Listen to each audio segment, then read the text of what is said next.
Kentucky abortion clinics are taking appointments again. This after a state judge blocked enforcement of the state's trigger law that banned the procedures. The restraining order comes after Kentucky's American Civil Liberties Union and Planned Parenthood filed a lawsuit claiming the ban was unconstitutional. Bodie Brooks is in Frankfort to explain what happens next. Bodie. That's right, guys. Because the right was eliminated at the federal level, pro-choice advocates turned to the state constitution to decide if the right to abortion is protected. Today's ruling doesn't fully turn back the clock, but rather hits pause as courts take a closer look. We are able to schedule patients now. We are scheduling them right now. By Friday, the state's only 2 abortion clinics plan to resume services.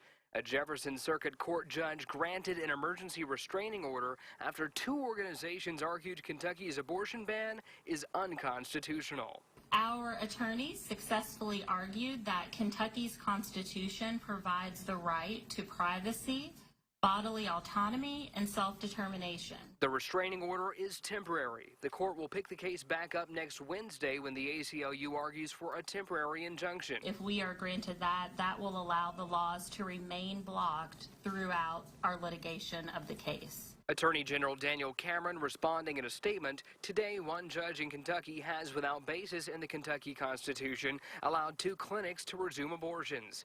We cannot let the same mistake that happened in Roe v. Wade nearly 50 years ago to be made again in Kentucky. We will be seeking relief from this order. The restraining order is not something Attorney General Cameron can appeal, but he has asked for a stay of proceedings to stop the legal process from going any further.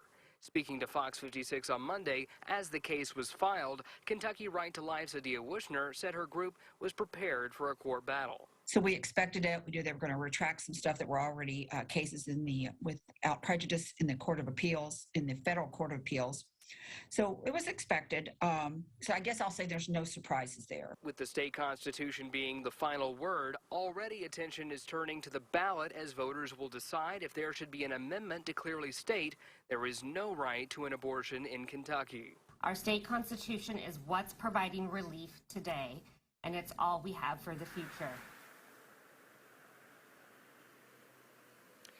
And Kentuckians will decide that amendment in an election in November. Now, the restraining order, again, is only in place until Wednesday. But as of today, the law in Kentucky reflects before Roe was overturned. Live at the state capitol, I'm Bodie Brooks, Fox 56 News.